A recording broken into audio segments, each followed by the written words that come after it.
Welcome to the point. Parliament ఎన్నికలు సమీపిస్తున్న సందర్భంలో అన్ని పార్టీలు వ్యూహ ప్రతివ్యూహాలను రచిస్తున్నాయి. అంతేకాకుండా గెలుపు ఖచ్చితంగా రావాలి అంటే ఇతర పార్టీలకు సంబంధించిన వ్యూహాలను ఛేదించేందుకు అవసరమైన కసరత్తు కూడా చేసుకుంటున్నాయి. కానీ ఈ మధ్య జరుగుతున్న సంఘటనలు చూస్తే మాత్రం బీజేపీ పైన, ముఖ్యంగా కేంద్ర ప్రభుత్వం పైన పెద్ద ఎత్తున విమర్శలు వినిపించేందుకు ఆస్కారాన్ని కలిగిస్తున్నాయి. ఎందుకంటే ఈ మధ్యకాలంలో చూసాం తెలంగాణలో కవిత అరెస్టు, ఆ తర్వాత నిన్న కేజ్రీవాల్ అరెస్టు తర్వాత కక్ష సాధింపు రాజకీయాలకు బీజేపీ దిగుతోందన్న అనుమానము చాలామందిలో కలుగుతుంది. ఎందుకంటే గత 10 ఏళ్లలో దాదాపుగా 3000కు పైగా ఈడీ రైడ్లు జరిగాయన్నది మనకి ఇప్పటికే స్టాటిస్టిక్స్ చెప్తున్న నేపథ్యంలో ఎందుకు ఇలాంటి పరిస్థితి ఉంది, అంతేకాకుండా ఈ మొత్తం పరిణామాల్ని ప్రజలు ఎలా చూస్తున్నారు, వాటిని ఎలా తీసుకుంటున్నారు, ఎందుకంటే అవినీతి వ్యతిరేక ఉద్యమానికి సంబంధించిన డిస్కషన్ జరిగే నేపథ్యంలో అలాంటి ఒక బ్యాక్డ్రాప్తోనే వచ్చిన ఆపోని ఇవాళ అవినీతి మరకను వేసే ప్రయత్నం చేస్తున్న నేపథ్యం మనం చూస్తున్నాం. ఈ సందర్భంలో ప్రజలు ఎలా భావిస్తున్నారు, ఇది ఓటింగ్ పైన ఎలాంటి ప్రభావం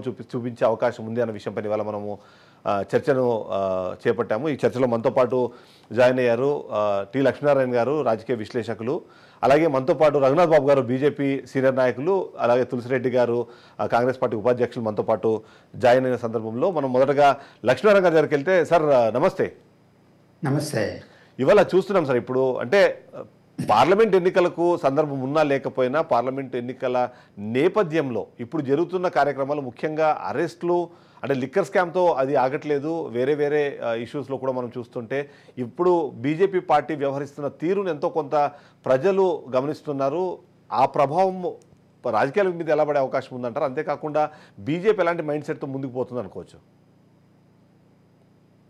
మీకు తులసిరెడ్డి గారు, రఘునాథ్ బాబు గారు, ప్రేక్షకులకు నమస్తే. ఇవాళ ఎన్నికల నోటిఫికేషన్ మొదటి విడతకు విడుదలైంది. మరో 6 విడతల ఎన్నికల నోటిఫికేషన్లు కూడా రాబోతాయి. అంటే ఎన్నికల ప్రక్రియ మొదలైపోయింది. ఇవాళ రాజకీయ పార్టీలు యుద్ధ రంగంలో ఉన్నాయి. సహజంగానే కేంద్రంలో అధికారంలో ఉన్నది బీజేపీ కాబట్టి ఇతర ఎన్డీఏ కూటమి సభ్యులు కొంతమంది ఉన్నప్పటికీ ప్రధానమైనటువంటి పార్టీ బీజేపీ. కేంద్ర ప్రభుత్వం ఎలాంటి చర్యలు తీసుకున్నా అవి బీజేపీకి ఆపాదించడం అనేటువంటిది సహజమే. ఇవాళ కేజ్రీవాల్ అరెస్టు, అంతకుముందే సిసోడియా గారిని, ఉప ముఖ్యమంత్రిగా ఉన్న ఆయన్ని అరెస్టు చేసి జైల్లోనే కొనసాగిస్తున్నారు. ఇటీవల ఒక 7-8 రోజుల క్రితం బీఆర్ఎస్ ఎమ్మెల్సీ కవిత గారిని కూడా అరెస్ట్ చేశారు ఇదే కేసులో. రాఘవరెడ్డి గారు, ఆయన మాగుంట శ్రీనివాసరెడ్డి గారి కుమారుడు, వాళ్ళు కూడా ఈ మద్యం కేసులో ఉన్నారు. అప్రూవర్గా మారాడు ఆయన. మరొకరు విజయసాయిరెడ్డి గారి బంధువు, బహుశా ఆయన కూడా అప్రూవర్గా మారినట్టు ఉన్నది. అవును. అంటే వివిధ రాజకీయ పార్టీలకు చెందినటువంటి వాళ్ళు ఈ మద్యం కేసులో, ఢిల్లీ లిక్కర్ కేసులో భాగస్వాములని ఈడీ చెబుతున్నది. ఈ నేపథ్యం ఉన్నటువంటి సందర్భంలోనే ఎన్నికల ప్రక్రియ మొదలైంది. ఇంతకు ముందే దాన్ని వేగవంతం చేసి అందులో భాగస్వాములుగా ఉన్నటువంటి వాళ్ళపైన నిజాలు నిగ్గుతేల్చి చర్యలు తీసుకొని ఉంటే సమస్య ఉద్భవించదు. ఇవాళ ప్రత్యర్థి రాజకీయ పార్టీలు కూటమిగా ఏర్పడి ఇండియా కూటమిగా, అందులో ఆప్ భాగస్వామ్య పార్టీ, కాంగ్రెస్ పార్టీతో ఢిల్లీలోను, గుజరాత్, గోవా, ఇతర చోట్ల ఎన్నికల ఒప్పందం కూడా చేసుకుని సీట్ల సర్దుబాటు, అందులో ఒక క్రియాశీలమైనటువంటి పార్టీగా ఉన్నది. ఎస్. ఇటీవల జరిగినటువంటి శాసనసభ ఎన్నికల తర్వాత అది జాతీయ పార్టీ గుర్తింపు కూడా పొందింది. అంటే ఒక ప్రధానమైనటువంటి రాజకీయ పార్టీ పార్లమెంట్ ఎన్నికల్లో చురుకుగా పాల్గొని ప్రజాస్వామ్యానికి విలువ తీసుకురావాల్సినటువంటి సందర్భంలో ఒక రాష్ట్ర ముఖ్యమంత్రిని అరెస్ట్ చేసి లోపల పెట్టడం అనేటువంటిది సమంజసమా? రైట్. ఇది ప్రజాస్వామ్యాన్ని మెరుగుదిద్దుతుందా, గాడి తప్పిస్తుందా, బలహీనపరుస్తుందా అనేటువంటి చర్చ ఒకటైతే, రెండో కోణంలో చూస్తే కేజ్రీవాల్ గారు అన్నా హజారే గారి నేతృత్వంలో అవినీతి వ్యతిరేక పోరాటంలో అగ్రభాగాన నిలిచి ఆ పోరాట ప్రతినిధిగానే ఢిల్లీ ఎన్నికల్లో పాల్గొని పెద్ద రాజకీయ నేపథ్యం లేకపోయినా ప్రజల మద్దతు, మధ్యతరగతి ప్రజానీకం, యువత మద్దతుతో అవినీతి వ్యతిరేక ప్రతిబింబంగా ఆయన అధికారంలోకి వచ్చాడు. కానీ అక్కడ మరి అవినీతి జరిగింది, లిక్కర్ కుంభకోణం జరిగింది, 100 కోట్లు చేతులు మారినాయి, ఆ దక్షిణ ముఠా అనేటువంటిది లిక్కర్ ముఠా కవిత గారి ద్వారా డబ్బులు ట్రాన్స్ఫర్ చేసింది అనేటువంటి ఆరోపణ అది చిన్నది కాదు, చాలా తీవ్రమైనటువంటి ఆరోపణే. అందులో ఇంత తతంగం ఇన్ని రోజుల నుంచి జరుగుతున్నటువంటి కూడా చూస్తున్నాం. అందువల్ల కేజ్రీవాల్ గారు నిర్దోషిగా నిష్కళంకంగా బయటికి పడాల్సినటువంటి అవసరం ఉంది. లేకపోతే ఏమవుతుంది అంటే ఇలాంటి అవినీతి వ్యతిరేక పోరాటాలకే భవిష్యత్తులో మరి ప్రజల ఆదరణ ఉండదు. యువత తీవ్రమైనటువంటి నిరాశ నిస్పృహలకు కూడా గురవుతారు. అందువల్ల కేజ్రీవాల్ పైన ఆ బాధ్యత ఉన్నది. నిష్కళంకంగా అవినీతి మరకలను తురిపేసుకోవాల్సినటువంటి బాధ్యత ఆయన పైన ఉన్నది. కానీ ఇప్పుడు ఎన్నికలు జరుగుతున్నటువంటి నేపథ్యంలో ఒక ప్రధాన రాజకీయ పార్టీని నిర్వీర్యం చేసేటువంటి ప్రయత్నం చేయడం అనేది కూడా సరైనది కాదు. టైమింగ్ అనేటువంటిది ముఖ్యం కూడా అని నేను భావిస్తామన్నా.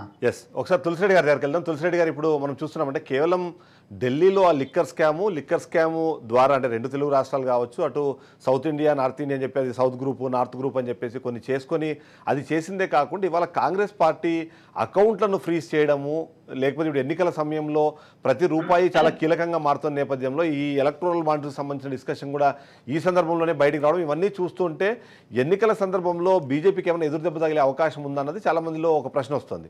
కాంగ్రెస్ పార్టీగా మీరు ఎలా చూస్తున్నారు దాన్ని? ఇక్కడ మీరు చెప్పినట్లు నాణ్యానికి బొమ్మ పురుష ఉన్నట్లు దీన్ని 2 వైపులా వాదించవచ్చు. అటు నష్టాలు ఉంటాయి, లాభాలు ఉంటాయి. నష్టాలు లాభాలు తీసుకుంటే డెఫినెట్గా వచ్చేసి ఇప్పుడు కాంగ్రెస్ పార్టీకి దాదాపు 11 అకౌంట్స్ స్తంభింపజేయడం అంటే ఇప్పుడు ఎలక్షన్ టైంలో డెఫినెట్గా వచ్చేసి ఎలక్షన్ ఎక్స్పెండిచర్ ఉంటుంది, అది పార్టీ అకౌంట్ ఉంటే డ్రా చేయాలా, లేకుంటే పార్టీ కార్యక్రమాలు స్తంభించిపోతాయి. ఆ విధంగా వచ్చేసి కాంగ్రెస్ పార్టీ యాక్టివిటీస్ను, అంటే ఒక ఎన్నికల యుద్ధంలో సమాన అవకాశాలు లేని పరిస్థితి వస్తుంది. బీజేపీకి ఆల్రెడీ ఎలక్ట్రల్ బాండ్స్ రూపంలో కావాల్సినంత వచ్చింది, మిగతా నాన్ ఎలక్ట్రల్ బాండ్స్ ద్వారా వస్తుంది. వాళ్ళ అకౌంట్స్ ఏమో వచ్చేసి ఫ్రీగా వాళ్ళు ఖర్చు పెట్టుకోవచ్చు, ఈ పక్క ఖర్చు పెట్టుకోకుండా ఇదేది డెఫినెట్గా మనము కాంగ్రెస్ పార్టీకి ఆ యాంగిల్లో వచ్చేసి డెఫినెట్గా ప్రచార కార్యక్రమాలకు ఇబ్బంది కలుగుతుంది. రెండో వైపు వచ్చేసి అరే ఇంత దుర్మార్గమా ఎలక్షన్స్లో, సరే ఇది వచ్చేసి టెక్నికల్గా ఏదో 7 years కేసు వచ్చేసి వాళ్ళు ఏదో రిటర్న్స్ సబ్మిట్ చేయాలని చెప్పేసి ఎలక్షన్ ముందు ఆ విధంగా సమీపించడము, ఇది అన్యాయం కదా అని చెప్పేసి ప్రజల్లో వచ్చినప్పుడు డెఫినెట్గా అది వచ్చేసి బీజేపీకి నష్టం కలుగుతుంది. ఇది ఒక అంశం, లాభం నష్టం తీసుకుంటే. ఇక రెండవ అంశం వచ్చేసి అవినీతి ప్రజాస్వామ్యమా, ఇది కేజ్రీవాల్ ఇష్యూ తీసుకుంటే అంతకుముందు జార్ఖండ్ హేమంత్ సోరెన్ కానీ లేకుంటే మద్యం కేసులోనే కవిత విషయం కానీ, ఇది మరి ఈడీ చర్యను మనం వచ్చేసి ఈడీ చర్య కరెక్ట్ కాదు అంటే మీరు అవినీతిని సమర్థిస్తారా అని యాంగిల్ ఆర్గ్యూ చేయొచ్చు. పోనీ ఈడీ చర్య వల్ల ప్రజాస్వామ్యం ప్రమాదంలో పడుతుందా అనేది రెండవ యాంగిల్. ఇప్పుడు ఈడీ చర్యను వచ్చేసి ఆయన అరెస్టును సమర్థిస్తే ప్రజాస్వామ్యం ఏమవుతుంది అనేది ఒకటి. అరెస్టును సమర్థించకపోతే మీరు అవినీతిని సమర్థిస్తారంటే దానికి ఆన్సర్ చెప్పాల్సి వస్తుంది. కానీ ఇక్కడ సరే అవినీతిని ఈడీ కానీ, ఐటీ కానీ, సిబిఐ కానీ, ఎన్ఐఏ కానీ ఇవన్నీ వచ్చేసి డెఫినెట్గా అవినీతి నిర్మూలన కోసము, అవినీతి తగ్గించడానికి కోసం ఉన్న వ్యవస్థలే. కానీ ఇక్కడ వాటిని వన్ సైడ్ ఉపయోగిస్తున్నారు. ఎస్ ఇది కేవలం రాజ్యాంగ వ్యవస్థలను దాన్ని సక్రమంగా పనిచేసి అది ఏ పార్టీ వాళ్ళైనా సరే ఎవరైనా సరే అనే యాంగిల్లో జరిగితే అది సమర్థనీయమే. కానీ శృతి మించి రాగనబడుతుంది. గతంలో కూడా కాంగ్రెస్ హయాంలో కేంద్రంలో అధికారంలో ఉన్నప్పుడు కొంత అప్పుడు అంతో ఇంతో అధికార పార్టీకి అనుకూలంగా కొంత ఉండొచ్చు. కానీ ఇక్కడ మొత్తము మాంసం తిని ఎముకలు మెడలు వేసుకున్నట్టు మనకు దాదాపు 90 to 95% ప్రత్యర్థి రాజకీయ పార్టీ మీదనే ఈడీ కేసులు కానీ ఐటీ కేసులు కానీ జరుగుతున్నాయి. కాబట్టి ఇది రాజకీయ కక్ష అనేది ఖచ్చితంగా కనపడుతుంది. దట్టు మనకు ప్రతి ఉదంతం ముందర ఇప్పుడు జార్ఖండ్ ఆ ముఖ్యమంత్రిని మార్చడము, అక్కడ ప్రభుత్వాన్ని పడగొట్టాలని ప్రయత్నం చేయడము, అదేవిధంగా ప్రతి చోట వచ్చేసి ఇమీడియట్ గా ఈ ఈడీ ఐటీని ప్రయోగించడము, ఆ యొక్క దాని రాజకీయంగా దాన్ని ఉపయోగించడము ప్రత్యక్షంగా చూసినప్పుడు ఇది రాజకీయ కక్ష సాధింపుదాన్ని రాజకీయ వ్యవస్థలను వచ్చేసి రాజ్యాంగ వ్యవస్థలను దుర్వినియోగం చేస్తున్నారు. ఫైనల్ గా ఇంకా ప్రజాస్వామ్యము ఏమి ఎన్నికలు ఎందుకు, ఇంకా ముఖ్యమంత్రులు ఎందుకు, రేపు వచ్చేసి ఒక్కసారి ప్రధానమంత్రి అయిపోతే ఐటీ ఈడీ సిబిఐ పెట్టుకొని పరిపాలన చేయొచ్చు అనే పరిస్థితి.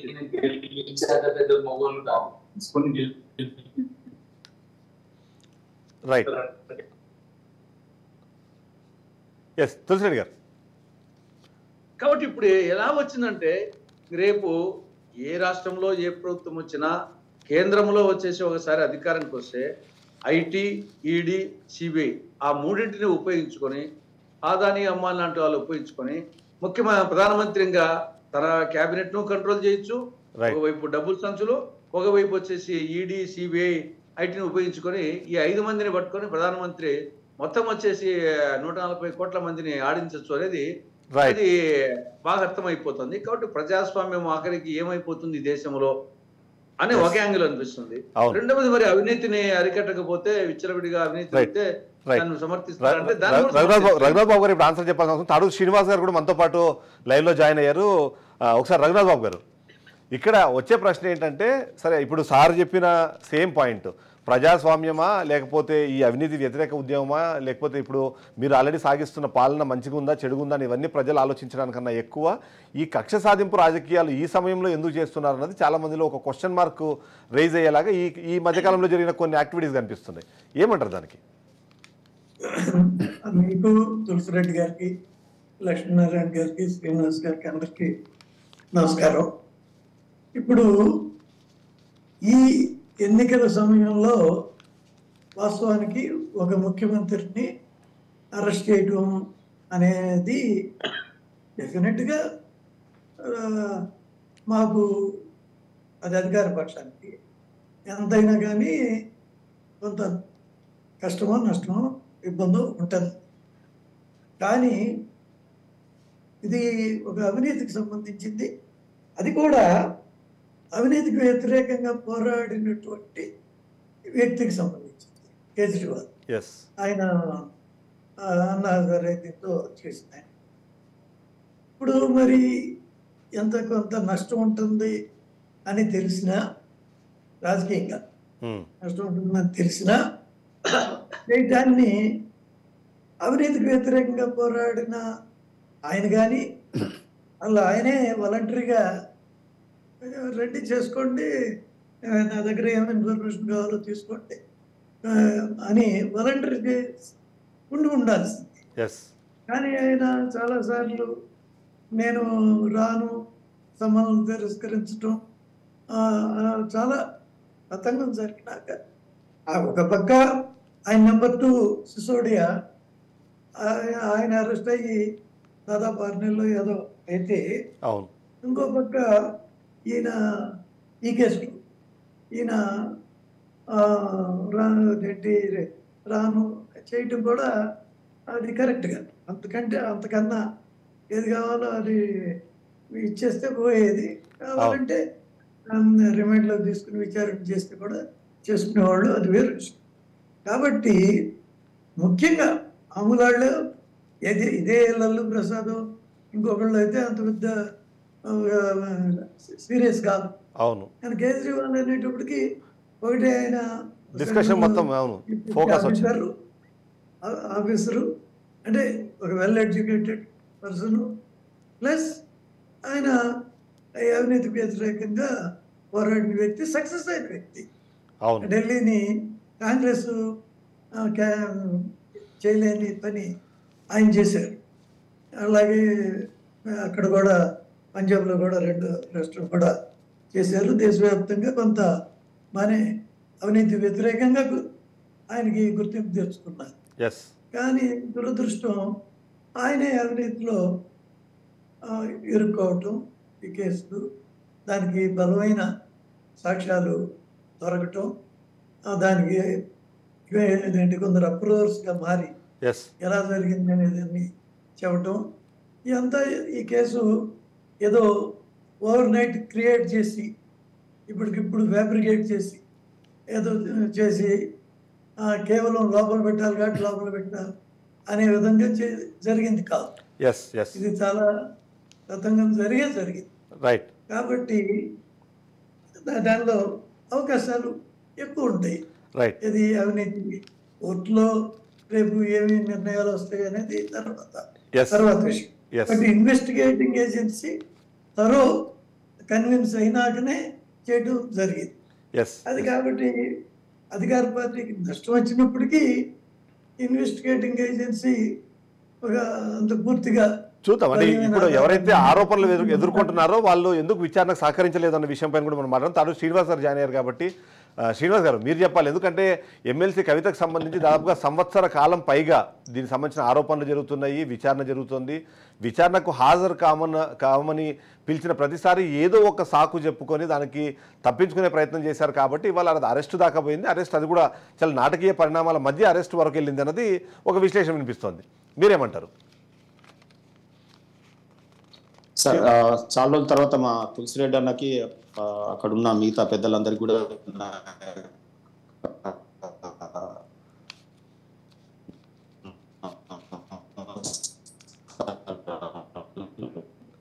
మీ దగ్గర ఆడియో ప్రాబ్లం వస్తుంది. అయితే ఒకటి ఇక్కడ మీరు గమనించండి, కేజ్రీవాల్ గారి అరెస్ట్ మీద మీరు మాట్లాడారు. ఎన్ని సమన్స్ ఇచ్చినారండి? ఇప్పుడు పర్వాలేదా? 9. Now it's okay. Hello. Yes. చెప్పండి, వినిపిస్తుంది. హలో. ఇప్పుడు ఈ కేసు రాజకీయ పరమైనటువంటి కుట్రపూరితంగా కూడినటువంటి కేసు అని మాట్లాడుతా ఉన్నా. ఎందుకు మాట్లాడుతా ఉన్నా అంటే, ఈరోజు ఒక కేసు అయితే ఒక మెటీరియల్ ఎవిడెన్సో, సబ్స్టాన్షియల్ ఎవిడెన్సో, కొరాబరేటివ్ ఎవిడెన్సో, లేకపోతే అందులో ఏమైనా డబ్బులు చేతులు మారినాయి అంటే ఆ డబ్బులు, ఇప్పుడు పిఎంఎల్ఏ యాక్ట్ మనీ లాండరింగ్ అంటే బ్లాక్ మనీ వైట్ గా మారినట్టు, ఆ వైట్ గా మారినటువంటి మనీ అన్న వీళ్ళు రికవరీ చేసినారంటే అది లేదు. సో ఏది లేకుండా కేసు ఓన్లీ ఎవరైతే వ్యక్తుల్ని టార్గెట్ చేసి అరెస్ట్ చేసి వాళ్ళని బెదిరించి దాన్ని ఏమంటారు అప్రూవర్గా మార్చుకొని, అప్రూవర్ చెప్పిన స్టేట్మెంట్లో పేర్లు ఎవరి అయితే చెప్పించినారో అది స్టేట్మెంట్లో రికార్డ్ చేసి ఆ స్టేట్మెంట్లో పేరుంది కాబట్టి వీళ్ళందరినీ అరెస్ట్ చేస్తా ఉన్నారు. సో సరే, ఇదంతా సబ్జుడైజ్ కోర్టులో నడుస్తూ ఉంది. నేను టెక్నికల్ దాని మీద పోకుండా మీకు రాజకీయపరమైన కుట్ర ఏ రకంగా ఉందో నేను చెప్తాను. ఈ రోజు హిమంత్ బిశ్వాస్ గారి మీద సీఎం గారిని కేసు పెట్టినారు. ఆ తర్వాత ఏం జరిగింది? మన సోరెన్ గారి మీద కేసు, ఈ రోజు కేజ్రీవాల్ గారి మీద కేసు.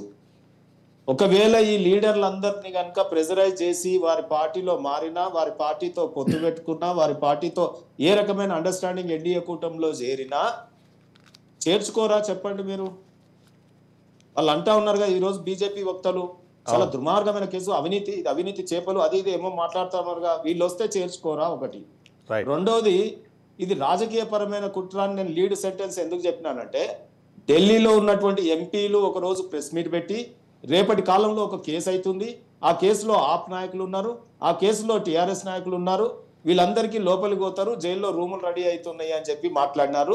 దాన్ని అందుకొని ఇక్కడ ఈ రాష్ట్రంలోని ఎంపీలందరి ప్రసంగాలు మీరు చూసినట్టు అయితే కేసు ఏమాత్రం ముందుకు పోయినటువంటి దశలోనే వీళ్ళందరూ అప్పుడే ఏదో కేసు అయిపోయినట్టు, ప్రూవ్ అయినట్టు, జైల్లో గదులు రెడీ అయినట్టు, లోపలికి పోతున్నట్టు మాట్లాడినారు. ఎవరు నేను చెప్తున్నది? పార్లమెంటు సభ్యులు. అంటే భారతదేశంలో అత్యున్నతమైనటువంటి ప్రజలకు ఆదర్శవంతమైన జీవితాన్ని గడపవలసినటువంటి వాళ్ళు మాట్లాడిన మాటలు. ఆ తర్వాత నేను ఎందుకు ఇది రాజకీయపరమైన కేసు అంటున్నట్టే, ఇప్పుడు మీరు సమన్స్ కేజ్రీవాల్ గారికి ఇచ్చినారు, మేము ఇక్కడ అడ్వకేట్ గా ప్రాక్టీస్ చేస్తే ఒక సమన్స్ ఇస్తాం, సమన్ కు రాకపోతే ఏం చేస్తాం, కోర్టులో టైం ఇస్తాం, లేదా ఒక పబ్లికేషన్ ఇస్తాం, లేదా వారంట్ అడుగుతాం. ఆ వారంట్తో వారంట్ని ఎగ్జిక్యూట్ చేసి ప్రొడ్యూస్ చేస్తాం. సో రాకపోయిన సమన్ల మీద సమన్లు ఇచ్చినారంటే పొలిటికల్ గా వీళ్ళకి ఆ ప్రొపగండా తర్వాత ఏం చేయాలి, ఎన్నికల నోటిఫికేషన్ పడిన తర్వాత ఈ ముక్తే పంజాబ్ గుజరాత్ ఏరియా అంతా ఎఫెక్ట్ అవుతుంది కాబట్టి ఆయన లోపల పెట్టేయాలి 30 రోజులు అనేది ఒకటి. రెండోది ఏంటి, కవిత గారు ఇక్కడ యునైటెడ్ పూలే ఫ్రంట్ పెట్టడం, జ్యోతిరావు పూలే విగ్రహం పెట్టాలనడం, మహిళా బిల్లు మీద కొట్లాడడం, రిజర్వేషన్స్ ఉద్యోగుల మీద వెర్టికల్ గా జరగాలనడం. సో ఆ రకంగా ఇక్కడ వీరు యాక్టివ్ మోడ్ లో ఉన్నారు కాబట్టి ఇది సందర్భం 30 రోజులు రైట్.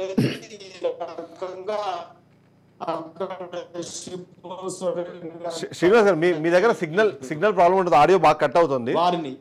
సో ఈ రకంగా అందరు కాన్స్టిట్యూషన్ ప్రొవిజన్ తీసుకొని మళ్ళీ చెప్తాను వారికి ఇవ్వండి. ఎస్, ఒకసారి లక్ష్మీనారాయణ గారు, ఇక్కడ బీజేపీ కానీ లేకపోతే బీజేపీ అనుకూల వ్యక్తులు కానీ మాట్లాడేది ఏంటంటే ఇది ఇప్పటికిప్పుడు పుటప్ చేసిన కేసు కాదు, 2022 నుంచి నడుస్తుంది. అరవింద్ కేజ్రీవాల్కి 9 సార్లు మేము సమన్లు ఇచ్చాము, అలాగే కవితకు కానివ్వండి మిగిలిన ఎవరైతే నాయకులు దాంట్లో ఉన్నారో వాళ్ళందరికీ సరైన సమయం ఇచ్చాము, వాళ్ళు విచారణకు సహకరించలేదు కాబట్టి వాళ్ళని అరెస్ట్ చేయాల్సిన అవసరము, అది చాలా క్లియర్గా విచారణలో భాగంగా మేము అరెస్ట్ చేయాల్సిన పరిస్థితి ఏర్పడింది. దానికి ఈ ఎన్నికలకి అలాగే బీజేపీకి కూడా సంబంధం లేదు, ఇది యాజ్ యూజువల్ ఒక రెగ్యులర్ లీగల్ ఫార్మాట్లో జరుగుతూ పోతుంది అన్నది ఒక వాదన వినిపించే ప్రయత్నం చేస్తున్నారు. దాన్ని ఎలా చూడాలంటారు, దాన్ని ఎంత మాత్రం ప్రజలు యాక్సెప్ట్ చేసే అవకాశం ఉందంటారు? నిజమే, ఇది పాత కేసే. ఇప్పటికే ఢిల్లీ ఉప ముఖ్యమంత్రి జైల్లో ఉన్నారు, విచారణ కొనసాగిస్తామన్నారు, సమన్లు ఇచ్చారు, పలుసార్లు విచారణకు పిలిచారు కేజ్రీవాల్ గారిని కూడా. ఆయన కోర్టులను ఆశ్రయించడము ఇంకొకటో దానికి హాజరు కాకుండా తలాడిస్తున్నటువంటి మాట వాస్తవమే. ఇప్పుడు ఇంకొక 1-2 నెలలు ఆగితే ఎన్నికలు అయిపోతాయి. ఆ ఎన్నికల తర్వాత వేగవంతంగా ఎవరు అధికారంలోకి వచ్చినా ఆ అవినీతిని ఛేదించి బాధ్యులకు శిక్ష విధించాలనే ప్రజలు కోరుకుంటున్నారు. ఇక్కడ సమస్య అంతా టైమింగ్. ఎన్నికల సమయంలోనే ఒక జాతీయ పార్టీ అంటే ఈరోజు బీజేపీ తర్వాత అతిపెద్ద ప్రతిపక్షమైన కాంగ్రెస్ తర్వాత ఇప్పుడు ముఖ్యంగా ఆప్ కూడా ముఖ్యమైనటువంటి పార్టీ. సో ఆ పార్టీ అధినేతని ఒక రాష్ట్ర ముఖ్యమంత్రిని క్యాంపెయిన్ కూడా చేసుకోవడానికి వీల్లేని ఒక నిష్క్రియాపరత్వంలోకి నెట్టడం ప్రజాస్వామ్య కోణంలో అది సముచితమా అనేటువంటి ప్రశ్న తప్ప అవినీతిని ఛేదించద్దని ఎవరు చెప్పడం లేదు. నంబర్ 1. రెండవది, ఈరోజు ఎన్నికల క్షేత్రంలోకి తీసుకెళ్ళండి, ప్రజల తీర్పు పొందండి. బీజేపీ లేకపోతే ఎన్డీఏ కూటమి సభ్యులు ఈ అవినీతి అంశాన్ని ప్రజల మధ్యలోకి తీసుకెళ్ళచ్చు. ఇప్పటికే నానుతున్నది కదా, విచారణ జరుగుతున్నది కదా. ప్రజలను చైతన్యపరిచి ప్రజా తీర్పు కోరండి, వ్యతిరేకంగా తీర్పు తెచ్చుకోండి, తప్పేం కాదు. కానీ ప్రజల్లోకి తీసుకెళ్లాల్సినటువంటి అంశాన్ని ఈ హడావుడి ఇప్పుడెందుకొని? అయితే తెలంగాణలో కవిత అరెస్టు చేయకపోతేనేమో బీజేపీ బీఆర్ఎస్ ఒకటే అందుకే అరెస్ట్ చేయలేదు అని చెప్పి ఒక తరహా ప్రచారాన్ని తీసుకొచ్చి ఇక్కడ ఎన్నికల్లో లాభం పొందే ప్రయత్నం చేశారు. ఇప్పుడు ఒకవేళ కేంద్ర ప్రభుత్వంలో ఇప్పుడు అంటే పార్లమెంట్ ఎన్నికలు జరుగుతున్న నేపథ్యంలో అలాంటిది ఏదన్నా వెసులుబాటు ఇస్తే అటు పార్టీగా నష్టం జరుగుతుంది, ఇలాంటి ఒక ప్రాపగండం కూడా చేసే అవకాశం ఉందన్న ఒక అనుమానం కూడా బీజేపీ నాయకులు ఏమైనా ఉందంటారా? బీజేపీకి ఏమి అనుమానాలు ఉన్నాయనేది ఒక భాగం.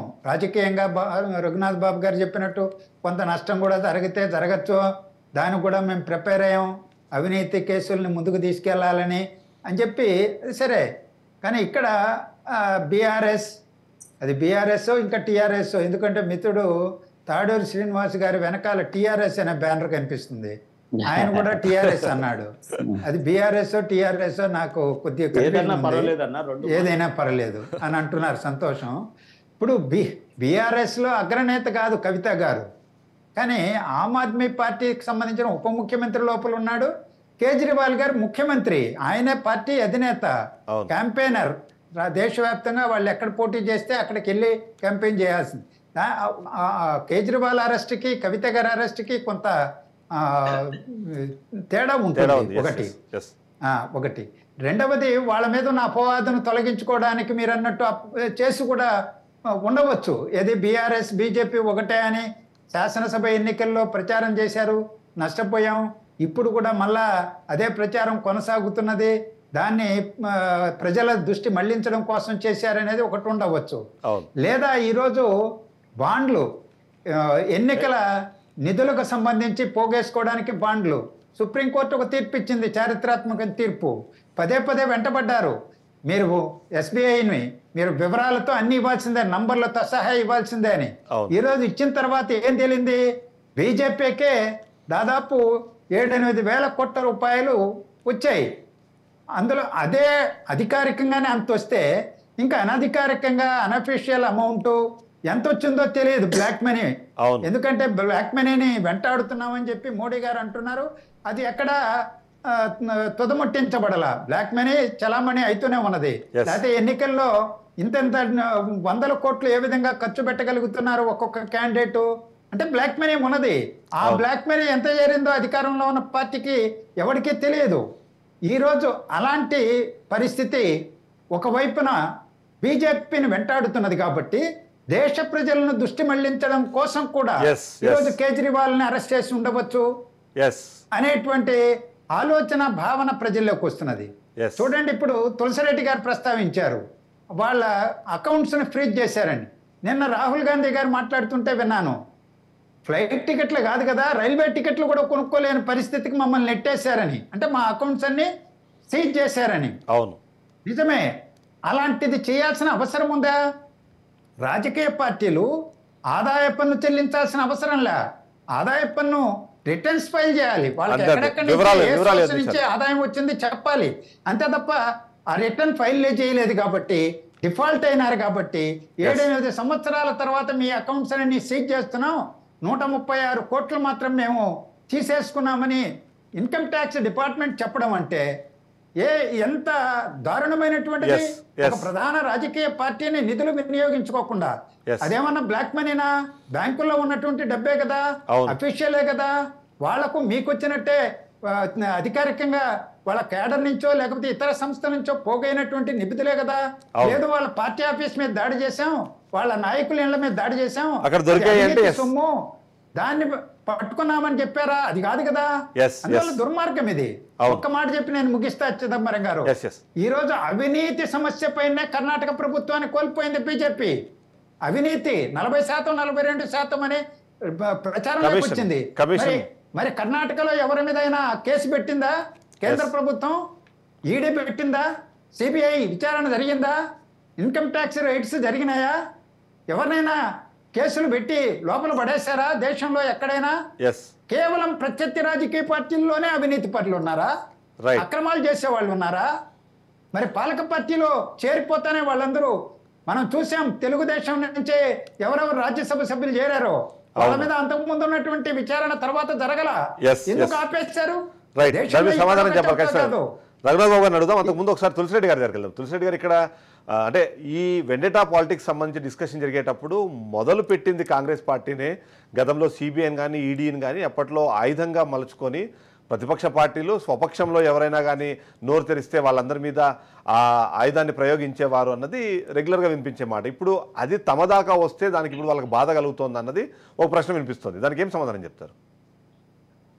నాకు తెలిసి జనరల్గా ప్రభుత్వంకు అనుకూలంగా కొంత ఉంటాయి. జనరల్గా రాష్ట్ర ప్రభుత్వం కానీ కేంద్ర ప్రభుత్వం కానీ ప్రభుత్వ అధికారులు కానీ సంస్థలు కానీ కొంత, కానీ ఇంత విచ్చలవిడిగా బరి తెగించి కాంగ్రెస్ హయాంలో నేను జరిగిన అనుకోవడం లేదు. కొంత అంతో ఇంతో వచ్చేసి ఉండిండొచ్చు, కానీ ఇంత బరి తెగించి ఎప్పుడూ జరగలేదు. ఇప్పుడు లక్ష్మణ్ గారు చెప్పినట్లు ఇది ఇంకా ఎన్నికల సందర్భంగా ఆల్రెడీ ఒక రాష్ట్రంలో ఎన్నికల నోటిఫికేషన్ కూడా వచ్చింది. ఈ సందర్భంలో ఇన్నాళ్ళు దేశాన్ని పరిపాలించినటువంటి ఒక పార్టీకి సంబంధించిన బ్యాంకు ఖాతాలను ఒక టెక్నికల్ కారణం మీద స్తంభింపజేయడమే కాకుండా దాంట్లో ఉండే డబ్బును లాగేసుకోవడం అంటే ఇది ఎంత దుర్మార్గం వచ్చేసి. ఇది ఇంకా ప్రజాస్వామ్యం అనేది ఎట్లా మనుగడ సాగించాలి? వచ్చేసి ఒకరిని చేతులు కట్టేసి అవతలానికి తన్నిస్తూ ఉంటే ఇది యుద్ధం ఎట్టయితుందో వచ్చేసేది. ఆ విధంగా చాలా దుర్మార్గం పోతుంది. ఇప్పుడు కేజ్రీవాల్ విషయంలో కూడా సరే అవినీతి కేసు మీరు చెప్పినట్టు ఉంది. కానీ ఎన్నికల సమయంలో తను ఒక పార్టీ నాయకుడు డెఫినెట్గా వచ్చేసి ఆ ఇబ్బంది ఉంటుంది వాళ్ళకి వచ్చేసి పార్టీకి ఎన్నికలప్పుడు నాయకత్వం అవసరము, డబ్బులు అవసరము. కాబట్టి డబ్బులకు ఇబ్బంది పెట్టి నాయకత్వానికి ఇబ్బంది పెట్టినప్పుడు అది ఇంకా వచ్చేసి ఎన్నికలు సమాన అవకాశాలు అన్ని పార్టీలకు లేనట్టే కదా వచ్చేసి. కాబట్టి ఇది ఫైనల్గా చిన్న ఉండొచ్చు, కానీ ఫైనల్ వచ్చేసి ప్రజాస్వామ్యం వచ్చేసి ఇంకా. కానీ అరవింద్ కేజ్రీవాల్ విషయానికి వచ్చేటప్పటికి గతంలో మీరు చూసారు గురించి ఆలోచించాల్సిన అవసరం ఉంది. జన్ లోక్పాల్ బిల్లు లాంటి ఒక సంచలనాత్మకమైన బిల్లును తీసుకొని రావాలి అని చెప్పేసి అప్పట్లో మీకు తెలుసు నిరాహార దీక్షలు చేశారు. పెద్ద స్థాయిలో దాన్ని ఒక ఉద్యమంగా, దేశవ్యాప్త ఉద్యమంగా మలచడానికి కీలక పాత్ర పోషించిన అరవింద్ కేజ్రీవాల్ తన మీద ఒక మరక పడంగానే దాన్ని నిరూపించడానికి ప్రభుత్వానికి అవకాశం ఇవ్వకుండా తను తప్పించు తిరిగాడు. కాబట్టి ఇప్పుడు ఈ సందర్భము క్రియేట్ అయింది అన్నది చాలా క్లియర్గా కనిపిస్తుంది. అతను అక్కడేమైనా తప్పు చేశారనిపిస్తుందా? నిజంగానే ఆరోపణలు వచ్చిన వెంటనే తను సహకరించుంటే వాళ్ళ పరిస్థితి వేరే రకం. ఎందుకంటే 2022లోనే వచ్చింది కాబట్టి, ఎందుకంటే మనం చూసిన ఆల్మోస్ట్ 13-14 నెలల నుంచి మనోజ్ సిసోడియా లోపల ఉన్నారు కాబట్టి, మనీష్ సిసోడియా ఆ సందర్భంలోనే జరుగుంటే ఇప్పటికీ బయటికి రావడమో లేకపోతే దీని మీద ఒక క్లీన్ చిట్ రావడమో జరిగే అవకాశం ఉండేది కదా. క్లీన్ చిట్ వచ్చేసి ఇప్పుడు ఈ పక్క జగన్మోహన్ రెడ్డి కేసు అనాలైంది. ఇంతకుముందు సోదరులు చెప్పినట్లు అవినీతి పరులు బీజేపీలో చేరితే వాళ్ళ పునీతులు అయిపోతారు, వాళ్ళ మీద ఏముండదు. అదే వచ్చేసి ఈ పార్టీ నాయకులు కూడా అనేక సార్లు వచ్చేసి ఆమ్ ఆద్మీ పార్టీ ఆయనే చెప్పినట్టుంది, మా పార్టీలో చేరితే ఏముండవని చెప్పేసి ఆమ్ ఆద్మీ పార్టీ ఎమ్మెల్యేలు ప్రెస్ మీటింగ్ పెట్టి చెప్పారు. కాబట్టి వాళ్ళ పార్టీలో చేరితే పునీతులు అయిపోతారు, లేకుంటే వచ్చేసి కక్ష రాజకీయాలు. కాబట్టి కేజ్రీవాల్ విషయంలో కూడా మీరు చెప్పినట్టు సరే, అవినీతి అనేది అది డెఫినెట్గా వచ్చేసి అవినీతి గురించి ఒక సమస్య సమాజానికి, కాదని లేదు. కానీ ఇక్కడ ఆ అవినీతి నిర్మూలనలో వివక్ష కనపడతా ఉంది. జనరల్గా ఏ పార్టీ వాళ్ళు చేసినా, ఎవరు చేసినా అవినీతి చేస్తే పర్వాలేదు. కానీ అట్లా కాదే, బీజేపీలో చేరితే అంతకుముందు ఉన్నటువంటి అవినీతి ఆరోపణలు అవన్నీ పెండింగ్లో పెట్టడమా, మళ్ళీ ఏం యాక్షన్ తీసుకుపోవడము, మళ్ళా వాళ్ళు ఏమన్నా తోక తిప్పితే మళ్ళీ వాళ్ళ మీద చెప్పడం. ఇది వచ్చి డెఫినెట్గా మోడీ గారి ప్రభుత్వ చేతిలో ఈ 3 ఐటీ, ఈడీ, సిబిఐ ఒక ఆయుధాలుగా ఉపయోగించుకోవడం గతంలో కాంగ్రెస్ టైంలో అంతో ఇంతో జరిగిండొచ్చు, కానీ ఇంత విచ్చలవిడిగా జరగలేదు. రైట్. రఘునాథ్ బాబు గారు, 2004 నుంచి 2014 వరకు 112 ఈడీ రైడ్లు జరిగితే 2014 నుంచి 2022 వరకు చూస్తే దాదాపుగా 3000 ఈడీ రైడ్లు, ఈడీ అండ్ సిబిఐ రైడ్లు, ఐటీ రైడ్లు 3000 వరకు జరిగాయి. ఈ స్థాయిలో అంటే 27 టైమ్స్ ఎక్కువ ఈసారి వీటి మీద జరిగింది. కానీ కన్విక్షన్ రేటు <1%. ఇవంతా వెండేటా పాలిటిక్స్ అని చెప్పడానికి స్టాట్స్ చాలా క్లియర్గా ఇండికేట్ చేస్తున్నాయి. మీరేమంటారు? ఎందుకు బీజేపీ లాంటి లైన్ తీసుకుందంటారు? ఇప్పుడు ఇంత ఎక్కువ రైడ్లు జరిగినప్పుడు ఎక్కువ అమౌంట్ కూడా దొరుకుతుంది. అవినీతి నిర్మూలనకి ఇంకా అందరు కోరుకునేది అదే కదా. కమ్యూనిస్టులు ఏమన్నా వద్దంటారు, అవినీతి నిర్మూలన చేయొద్దంటారా? కాంగ్రెస్ వాడు అలా బహిరంగంగా అనగలుగుతారు. కాబట్టి ఏంటి అన్ని రాజకీయ పార్టీలు కోరుకునేది అదే. కాబట్టి నువ్వు క్లియర్గా ఉంటే, నువ్వు క్లీన్ అయితే దాని గురించి ఎవరు భయపడాల్సిన, ఈడీ వస్తే భయపడాల్సిన పని ఏముంటుంది? దానికి ఏం కావాలో అవి ఇచ్చేస్తాం, అయిపోతుంది.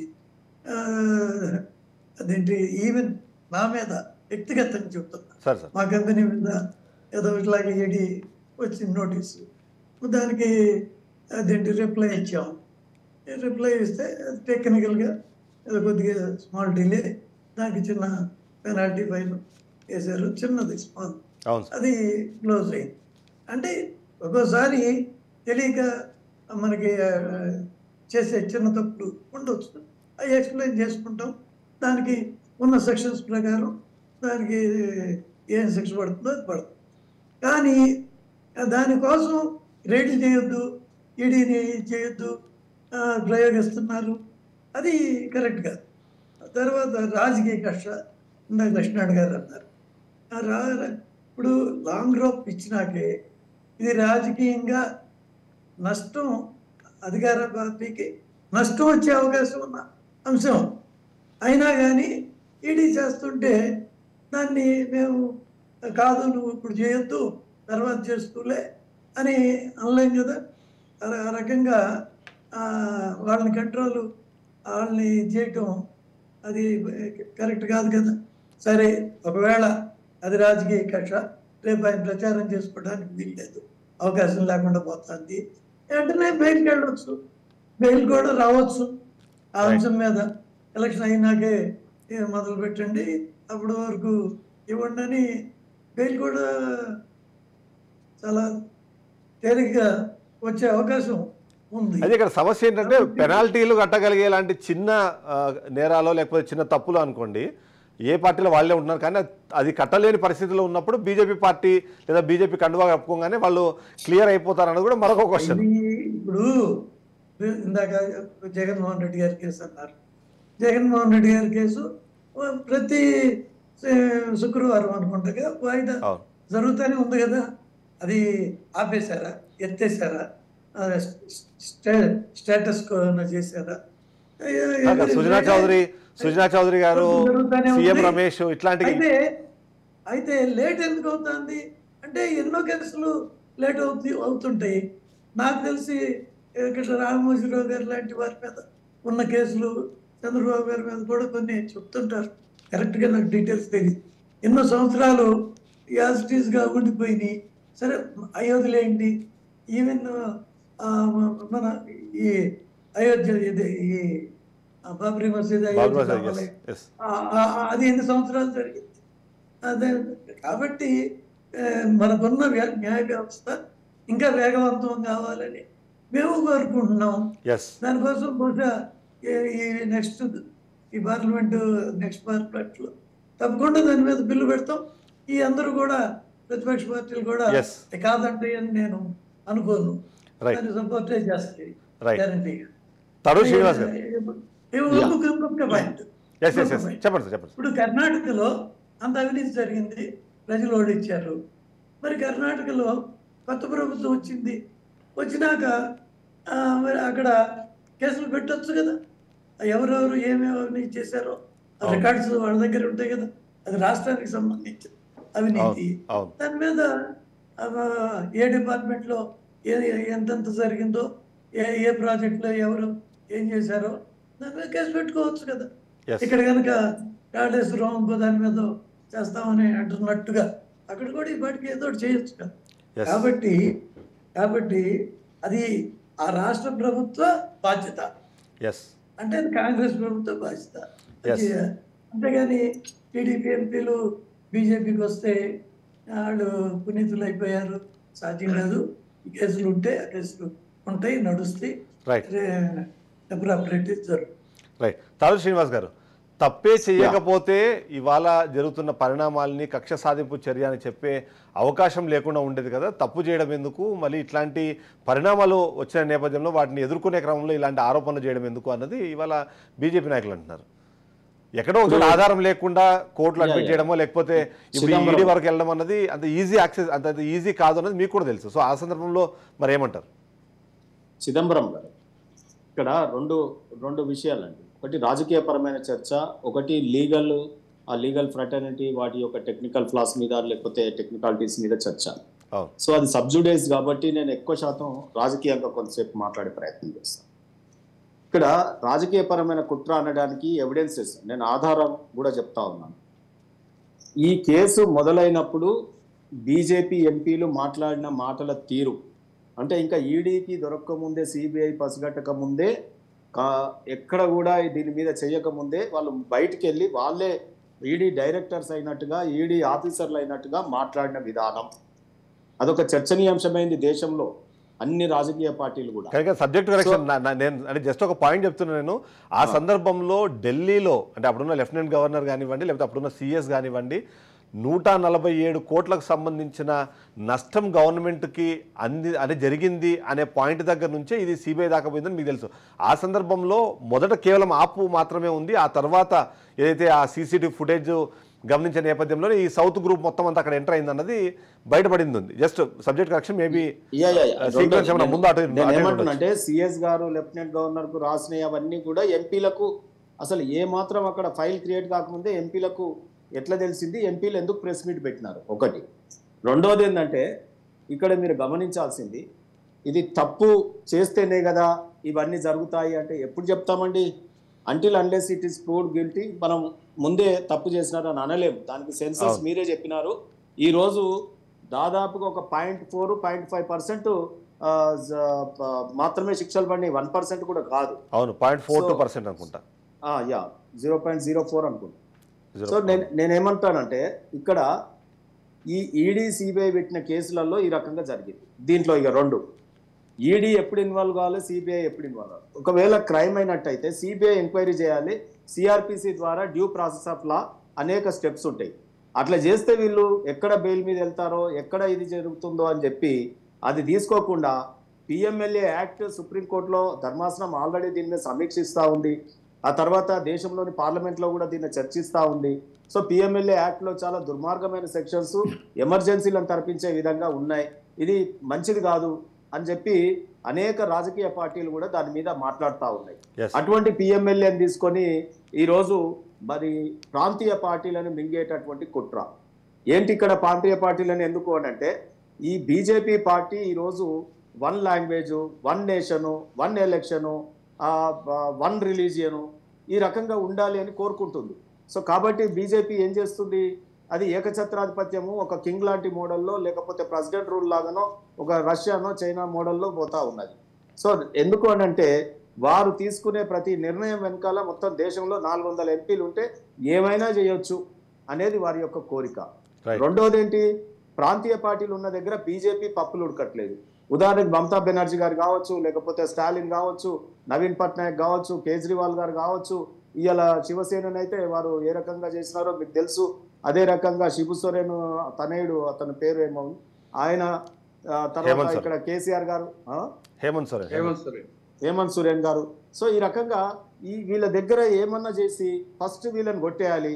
ఆ తర్వాత కాంగ్రెస్ పార్టీని కొంత మేరకు ఏం చేయగలుగుతుందంటే ప్రతి ఎలక్షన్లో కాంగ్రెస్ని సునాయాసంగా ఓడిస్తూ ఉంది. మన ఎలక్షన్స్లో కూడా 2-3 రాష్ట్రాలలో.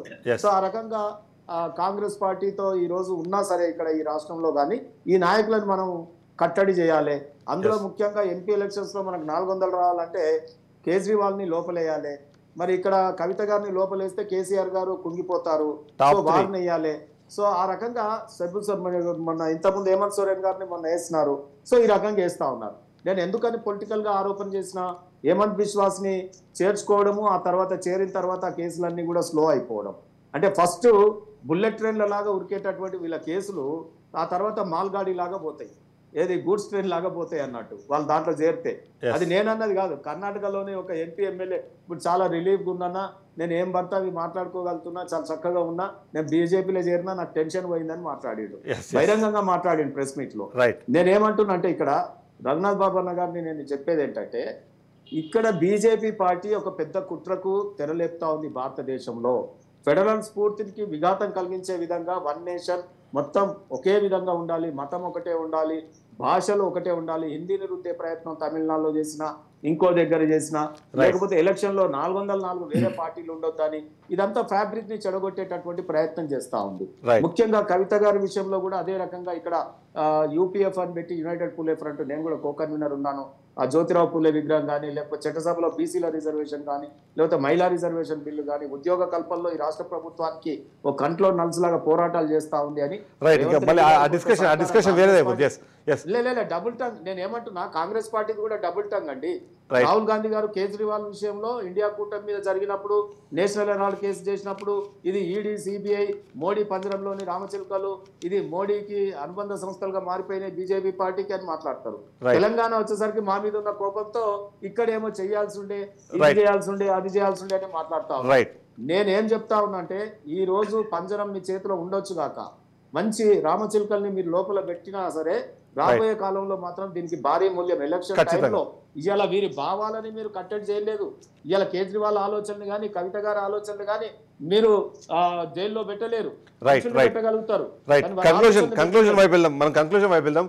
లక్ష్మణ్ గారు, ఇక్కడ కంక్లూజన్లోకి వెళ్ళే క్రమంలో ఈ ఎలక్టోరల్ బాండ్స్కి సంబంధించి మొదట దాన్ని ప్రవేశపెట్టే క్రమంలో ఈ నల్లధనము అంటే గతంలో ఎప్పుడు జరిగే రెగ్యులర్ డిస్కషన్ జరిగింది. ఆ తర్వాత చూస్తే దాంట్లో ట్రాన్స్పరెన్సీ లేదు అన్న విషయము ఒకవైపు ఉంటే, మరోవైపు దీన్ని చాలా క్లియర్గా క్విట్ ప్రోకోకి రికవరీ ఏది సార్? నల్లధనం లేదు, తెల్లధనం లేదు. మనీ లాండరింగ్ అంటే ఏంటి? నల్లధనం ఉండాలి, తెల్లధనం ఉండాలి. ఆ Yes, yes. తెల్లగా మారింది పట్టుకోవాలి కదా వీళ్ళు. లక్ష్మణ్ గారు, ఎస్ ఎలక్టోరల్ బాండ్ పేరుతో అన్ని ప్రభుత్వాలు ఒకటే పనిచేశాయి. ఆ ప్రాంతం అంటే ప్రాంతీయ పార్టీలు అయితే ఆ రాష్ట్రంలో ఉన్న కంపెనీలనో లేకపోతే వ్యక్తులనో బెదిరించి వాళ్ళు ఎలక్టోరల్ బాండ్స్ తీసుకున్నారు. దేశవ్యాప్తంగా అదే తరహా ఒక ట్రాన్సాక్షన్స్ జరిగాయన్న దానికి కొన్ని ఎగ్జాంపుల్స్తో సహా కనిపిస్తున్నాయి. మీరు ఎలా చూస్తారు ఎలక్టోరల్ బాండ్స్కి సంబంధించి? ఓవరాల్గా ఎవరు దాన్ని సరైన రీతిలో ఉపయోగించుకోకుండా వాళ్ళకి అనుకూలమైన రీతిలో ఉపయోగించుకున్నారు అనేది ఒక పెద్ద అపవాదు. మీరేమంటారు? అత్యున్నత న్యాయస్థానమే సుప్రీంకోర్టు ఇందులో క్విట్ ప్రోకో ఉన్నది అని వ్యాఖ్య చేసింది. ఇక మనం ఎంత ఎస్ ఈరోజు ఎలక్టోరల్ బాండ్స్ ఇంట్రడ్యూస్ చేసినప్పుడు వాటిని అమలు చేసినటువంటి తీరుతెన్నులను మనం గమనిస్తే సమాచార హక్కు చట్టం కింద అదొక విప్లవాత్మక చట్టం అనుకున్నాం. ఆ సమాచార హక్కు చట్టం కింద అడిగినా కానీ సమాచారం ఇవ్వనటువంటి పరిస్థితి, అదేదో దేశ భద్రతకు సంబంధించినటువంటి అంశం కింద ఉన్నట్టుగా కేంద్ర ప్రభుత్వం తిరస్కరిస్తుంది, అలాగే ఎస్బీఐ తిరస్కరిస్తుంది, ఎన్నికల కమిషన్ మా దగ్గర లేదంటుంది. దాంట్లో పారదర్శకత లేదు, జవాబుదారీతనం లేదు. ఇవాళ అదే ప్రశ్నించింది, మౌలికమైనటువంటి ప్రశ్న సుప్రీంకోర్టు లేవదీసింది. వాళ్ళు అడిగితే ఇప్పుడు ఇవ్వలేము, 60 రోజులు 70 రోజుల సమయం కావాలన్నారు ఎస్బీఐ. వాళ్ళు కఠినంగా వ్యవహరించి లేదు ఇవ్వాల్సిందే అంటే మరుసటి రోజుకి ఇవ్వగలిగారు. ఎలా ఇవ్వగలిగారు? ప్రభుత్వానికి ఇవ్వగలరు, ఎవరికైనా ఇవ్వగలరు, సుప్రీంకోర్టుకి ఇవ్వలేమనేటప్పటికీ వాళ్ళకు గట్టిగా నిలేసేటప్పటికి ఇచ్చేశారు. అది కూడా అరాకొర ఇస్తారు. పూర్తి వివరాలు ఇవ్వాలని మళ్ళీ నిగదీస్తే మళ్ళీ ఇచ్చామంటారు. ఈరోజు పారదర్శకత లేకపోవడం. లోక్పాల్ బిల్లు అన్నారు మీరు, లోక్పాల్ బిల్లు తీసుకొచ్చారా? నామమాత్రం చేసేసారు, నిర్వీర్యం చేసేసారు. ఏదో ఒకరిని చైర్మన్గా నియమించడం, వాళ్ళకి ఏ అధికారాలు లేవు. శక్తివంతమైనటువంటి లోక్పాల్ బిల్లును ప్రవేశపెట్టి చట్టం చేయాలని డిమాండు దేశవ్యాప్త ఉద్యమం యొక్క లక్ష్యం అది. చేశారా?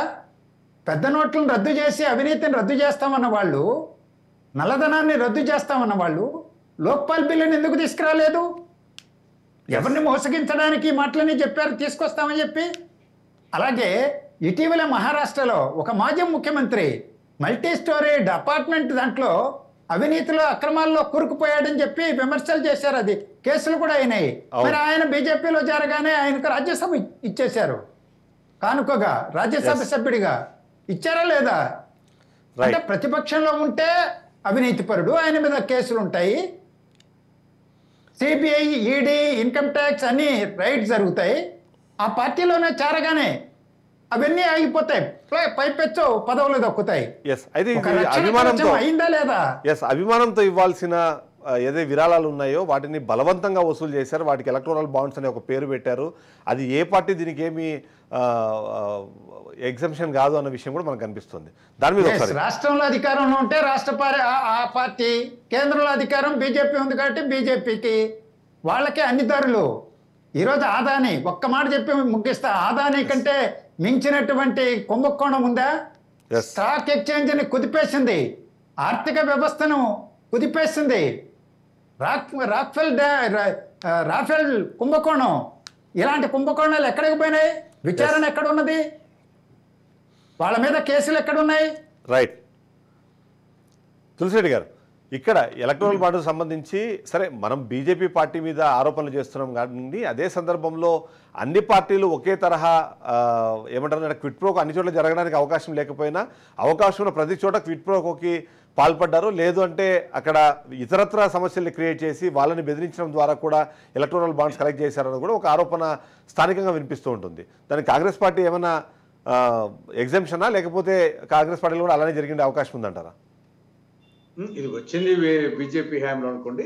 సరే, ఏదైనా ఎలక్ట్రల్ బాండ్స్ డెఫినెట్గా ఇక్కడ క్విట్ ప్రోకో ఉంది. న్యాచురల్గా అధికార పార్టీ కేంద్రంలో 60% ఒక బీజేపీకి పోయినాయంటే డెఫినెట్గా వచ్చేసి క్విట్ ప్రోకో ఎప్పుడు జరుగుతుంది? నీకది నాకు ఇది అన్నప్పుడు అధికార పార్టీలో ఉండేదానికి అవకాశం ఉంటుంది, మిగతా పార్టీకి అవకాశం ఉండదు. కానీ ఓవరాల్గా సరే అది బీజేపీనా కాంగ్రెస్ ఇంకో పార్టీ కాదు, ఇది ఎలక్ట్రల్ బాండ్స్ అనేది ఇది ఏమాత్రం వచ్చేసి సమర్థనీయం కాదు. అది బీజేపీకి వచ్చి ఉండొచ్చు, కాంగ్రెస్ వచ్చి ఉండొచ్చు, ఇంకో పార్టీకి వచ్చి ఉండొచ్చు. ఇది ఖచ్చితంగా ఇది అధికారంలో ఉండే పార్టీకి కుట్రో కింద సార్ ఫైనల్ పాయింట్ చెప్పండి. ఇప్పుడు ప్రజల్లో ఇప్పుడు దేశవ్యాప్తంగా జరుగుతున్న ఈ రాజకీయ పరిణామాలను చూసిన తర్వాత ప్రజలు ఎలాంటి నిర్ణయం తీసుకునే అవకాశం ఉంది అన్నదాన్ని మీరు భావిస్తున్నారు ఒక విశ్లేషణ. ఇక్కడ రెండు, ఒకటి వచ్చేసి ఓవరాల్ గా బీజేపీ కక్ష రాజకీయాలు చేస్తా ఉంది అనేది బీజేపీకి చాప కింద ఒక మైనస్ పాయింట్ అయింది. కానీ అట్ ది సేమ్ టైం ఇప్పుడు కాంగ్రెస్ ప్రధానమైన ప్రతిపక్ష పార్టీ, వారు బ్యాంకులు అకౌంట్ స్తంభింపు చేసినప్పుడు న్యాచురల్ గా ఎన్నికల ప్రచారంలో ఎన్నికబడే అవకాశం ఉంది. అది కొంత కాంగ్రెస్ కి నష్టము, బీజేపీకి లాభము.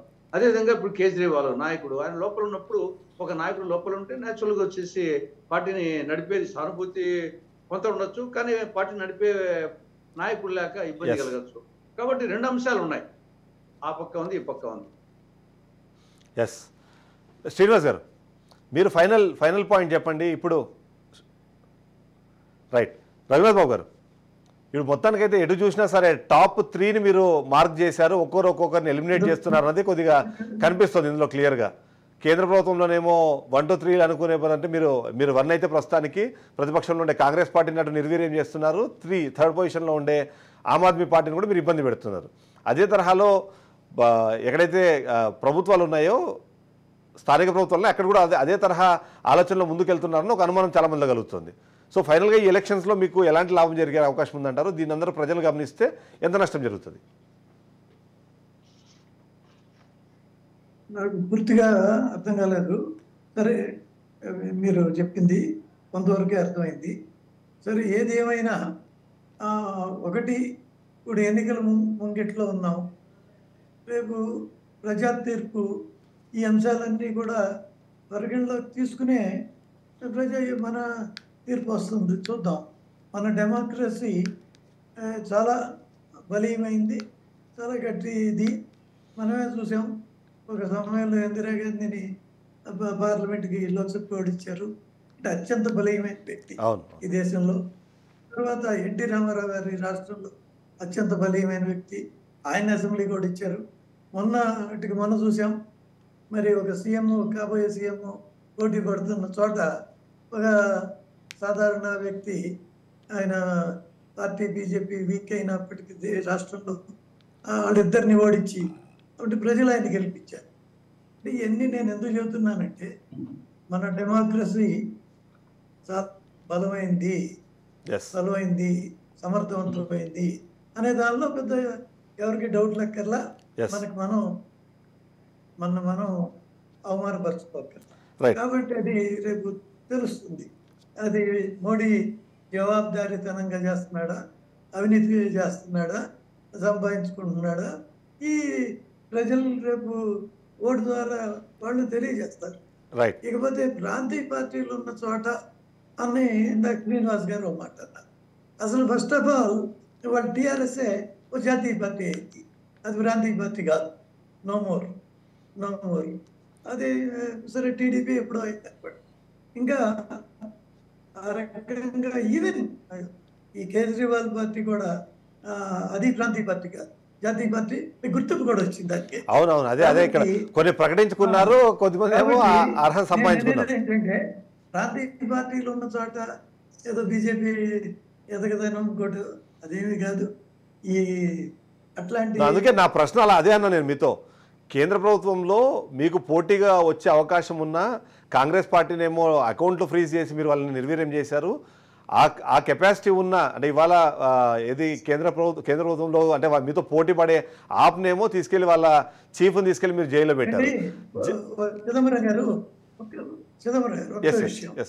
ఇవాళ మన మొత్తం డిస్కషన్లో ఒకటి మాత్రం చాలా క్లారిటీగా వచ్చింది, ఏంటంటే సుప్రీంకోర్టు చాలా ఇండిపెండెంట్గా వ్యవహరిస్తుంది.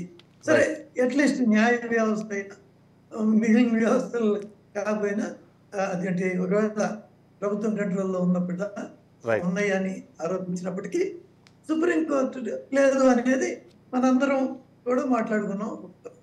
కాబట్టి ఇటువంటి ఏది అఫ్రీజింగ్ ఇంకోటో అది చట్టపరంగా తప్పు అయితే, న్యాయపరంగా కరెక్ట్ కాదే వెంటనే కోర్టుకి వెళ్ళి రిలీఫ్ తెచ్చుకోవచ్చు. ఎటు న్యాయ వ్యవస్థ ఏంటి దీనిలో ఏం లేదు కదా. Yes. బీజేపీకి అయితే మేబీ మనం ఫ్యూచర్లో సిబిఐ, ఈడీ, ఐటీలు కూడా ఇంత ఇండిపెండెంట్గా వర్క్ చేయాలని అందరం కోరుకోవాల్సిన పరిస్థితి కనిపిస్తుందేమో. తప్పకుండా చేస్తున్నాయి వీళ్ళకి. ఇప్పుడు ఎన్నో ఒక అకౌంట్ ఫ్రీజ్ చేశారంటే జస్ట్ లైక్ దట్ చేస్తారండి. చేయరు కానీ అంటే ఏమంటే మిగిలిన పార్టీ నాయకుల మీద జరిగినట్టే బీజేపీ నాయకుల మీద కూడా జరిగాయి అనుకోండి దాడులు, అప్పుడు హ్యాపీ అందరు. ఏదన్నా వీళ్ళు ప్రూవ్ కాకపోతే వాళ్ళకి మెడకు చుట్టుకుంటుందని తెలియదు. రైట్, అది అన్ని జాగ్రత్తలు చూస్తే అది న్యాయం అనుకుంటే శ్రీనివాస్ గారు ఫైనల్ పాయింట్ చెప్పండి. ఎందుకంటే మిగిలిన పార్టీలతో పోలిస్తే మీ పార్టీకి ఒక ప్రత్యేకమైన పరిస్థితి. ఇప్పుడు ఓవైపు మీ ఎమ్మెల్సీ కవిత ఢిల్లీలో అంటే అక్కడ అరెస్ట్ అయి ఉన్నారు, ఆమె కోసం మీ కీలకమైన నాయకులు ఢిల్లీలో ఉన్నారు, ఇక్కడేమో కేసీఆర్ గారేమో మౌనంగా ఉన్నారు. ఇక ఇప్పటికే స్టార్ట్ అవ్వాల్సిన క్యాంపెయిన్ ఇప్పుడు ఇంకా ఒక సందిగ్ధ అవస్థలో ఉంది. ఓవైపు నాయకులందరూ జారిపోతున్నారు. ఈ సిచ్యువేషన్ ఉన్నప్పుడు ఈ పార్లమెంట్ ఎన్నికలు మీకు ఎట్లాంటి రిజల్ట్స్ ఇచ్చే అవకాశం ఉందన్నారు? షార్ట్గా క్లోజ్ చేయండి. షార్ట్గా చెప్పాలంటే నిన్నటి వరకు మీ మీడియా మీరే అన్నారు కారు నిండిపోయింది, ఇంకా అసలు మొత్తం ఇదైపోతుంది అని చెప్పి మాట్లాడినారు. ఆ నిండిపోయి ఒలికిపోతున్నటువంటి వాళ్ళు పోతున్నారు. మా దాంట్లో నుంచి పోతే తప్ప 100 ఏళ్ల కాంగ్రెస్ పార్టీకి క్యాండిడేట్లు లేరు, ఎంపీ క్యాండిడేట్లు, బీజేపీకి లేరు. బీజేపీ అయితే ఇంకా కేంద్ర మంత్రి స్వయంగా మా పార్టీ నాయకులు ఇళ్ల పోటీ పోయి ఎంపీగా పోటీ చేయమని బతలాడుకొని తెచ్చుకుంటున్నారు. ఇప్పుడు వారి క్యాండిడేట్లు అన్ని లిస్ట్ చేయండి, 90% బీఆర్ఎస్ పార్టీ ఎంపీలే. అంటే ఇప్పుడు ఎక్కడ చూడు మా పార్టీ నుండి ఎంపీ, బీఆర్ఎస్ పార్టీ ఎంపీలే. ఇప్పుడు వాళ్ళ పార్టీలలో ఉన్న వాళ్ళు కూడా మా వాళ్ళే. అంటే ఎంత ఈ రాష్ట్రంలో మొత్తం మేము చేసిన ఆ ప్రోడక్టే ఇప్పుడు పోటీ చేస్తా ఉంది. సో రెండోది ఎలక్టోరల్ బాండ్స్ ఏంటంటే అవి సరే ఉంటే ఉన్నాయి కానీ మాలాంటి పార్టీకి సర్వీస్ ఇచ్చినటువంటి వాళ్ళకి పార్టీలు పెట్టుబడి పెట్టి నిలబెడితే బాగుండు. సో అది జరగట్లేదు. రేపు రాబోయే కాలంలో ఇట్లా జరిగితే డబ్బులే పరమావధిగా టికెట్ల పంపిణీ పార్టీలు చేస్తే కనుక ఈ అంబానీ, అదానీ, రిలయన్స్ లేదా టాటా, బిర్లా వాళ్ళకి ఒక ఎంప్లాయీస్ లాగా పనిచేస్తాం అయ్యా, ఒక 100 కోట్లు పెట్టి మమ్మల్ని నిలబెట్టు ఇండిపెండెంట్ గా. ఇక కంపెనీలే పోటీ పడతాయి, ఈయన అదాని క్యాండిడేట్, ఈయన రిలయన్స్ క్యాండిడేట్ అని ప్రజలు ఓట్లేసి గెలిపిస్తారు. మేము వాళ్ళకి ఎంప్లాయీస్ లాగా పనిచేయాలి. అటువంటి దుర్మార్గమైన చర్య వస్తే రాజకీయ పార్టీలు కూడా తస్మాత్ జాగ్రత్త. ఎలక్టోరల్ బాండ్స్ లో మీకు కూడా బాగానే దక్కింది అంటారనే నేను చెప్తున్నా. కనీసం మాలాంటి దక్కింది కదా. సమస్య ఏంటంటే దశాబ్దాల కాలం నుంచి ఉద్యమంలో పార్టిసిపేట్ చేసి పార్టీ కోసం కష్టపడిన శ్రీనివాస్ లాంటి వాళ్ళకేమో అది పదవులు దక్కట్లేదు. అది సమస్య సార్. అందుకే అది ఉన్నట్టుగా చెప్తా ఉన్నారు. ఎస్ లక్ష్మణ్ గారు లాస్ట్ పాయింట్ మీతో కన్క్లూడ్ చేసేది ఒక్కటండి, ఎన్నికలు పారదర్శకంగా, స్వేచ్ఛగా, సమాన అవకాశాలతో జరిగినప్పుడే ప్రజాస్వామ్యానికి విలువ. అలా జరిగే అవకాశం ఈరోజు కనిపిస్తున్నదంటే ఏమాత్రం కనిపించడం లేదు. ఒక్కటి గమనిస్తే ఎన్నికల కమిషనర్ ఒకరు రిటైర్ అయ్యారు, ఇంకొకరు ఎందుకు రాజీనామా చేశారో తెలియదు. ఇద్దరిని గంటల్లోనే నియమించేశారు కొత్త వాళ్ళని. మరి సుప్రీంకోర్టే దాని మీద నర్మగర్భ వ్యాఖ్యలు చేసేటువంటి పరిస్థితి. రఘునాథ్ బాబు గారు అన్నట్టు సుప్రీంకోర్టు కొన్ని విషయాల్లో కాస్త చారిత్రాత్మకంగా ఆలోచించి తీర్పులు, కామెంట్లు చేస్తున్నాయి. కానీ అలా అని మొత్తం వ్యవహారం అంతా అట్నే నడుస్తున్నది అని అనుకుంటే పొరపాటు. రాజ్యాంగబద్ధంగా చాలా విషయాల్లో ఇవాళ నిరాశాజనకమైనటువంటి తీర్పులు వచ్చినటువంటి సందర్భాలు కూడా ఉన్నాయి. రాఫెల్ కేసే తీసుకోండి, అవినీతి కేసే ఏమైంది? లేకపోతే తులసిరెడ్డి గారు అన్నట్టు ఇవాళ కోర్టులు వివేకానంద రెడ్డి హత్య ఎందుకు సిబిఐ విచారణే ఎందుకు జాప్యం జరుగుతున్నది? అనేక విషయాలు పిట్రోకో కేసులే కదా జగన్మోహన్ రెడ్డి గారి పైన ఉన్నది. ఎందుకు అన్ని వేల సార్లు రఘునాథ్ బాబు గారు అన్నట్టు ప్రతి వారము కేసులు ఉన్నాయి కదా, వాయిదాలు ఉన్నాయి కంటే వాయిదాలు ఉన్నాయి. కేసు ఎక్కడుంది? విచారణ ఏ దశలో ఉంది? జయలలిత గారు మరణించిన తర్వాత తీర్పు వస్తుంది. 18 ఏళ్ళు ఇదే వ్యవస్థ అంటే మనది గొప్ప ప్రజాస్వామ్యమని చెప్పుకోగలమా? అందువల్ల ప్రజాస్వామ్యాన్ని బలోపేతం చేయడానికి అవసరమైనటువంటి చర్యలు తీసుకోకుండా దాన్ని మరింత బలహీనపరిచేటువంటి, అసలు ప్రజాస్వామ్యమే కూనీ చేయబడేటువంటి వైపున ప్రయాణం జరుగుతున్నదేమో అనేటువంటి ఆందోళన కలుగుతున్నది. Right. Thank you very much Lakshminarayana garu, thank you very much Raghunath Babu garu, thank you very much తాడు శ్రీనివాస్ గారు, అలాగే తులసిరెడ్డి గారు. మనం ఓవరాల్గా చూస్తున్నాము, ఎన్నికలు జరుగుతున్న వేళ ఖచ్చితంగా అందరికీ ఈక్వల్ ఆపర్చునిటీస్ ఉండాలి. ఓవైపు చేతులు కట్టేసి మరోవైపు ఆయుధాలతో దాడి చేసినట్టుగా ఈ ఎన్నికలు జరుగుతున్నాయన్న అనుమానం అయితే మన ప్యానెల్లో ఓవైపు చెప్తుంటే, మరోవైపు చట్టం తన పని తాను చేసుకుపోతోంది. ఆ చేసే క్రమంలో వస్తున్న వాటిని కేవలం ఒక పార్టీకి ఆపాదించడం కరెక్ట్ కాదు అన్నది బీజేపీ నాయకులు చెప్తున్నారు. ఓవరాల్ చూస్తే మాత్రం స్వేచ్ఛగా ఎన్నికలు జరగాలి, ప్రజాస్వామ్యం గెలవాలని అందరం కోరుకుందాం. ఇది వాళ్ళ షో. నెక్స్ట్ వీక్ మళ్ళీ కలుద్దాం.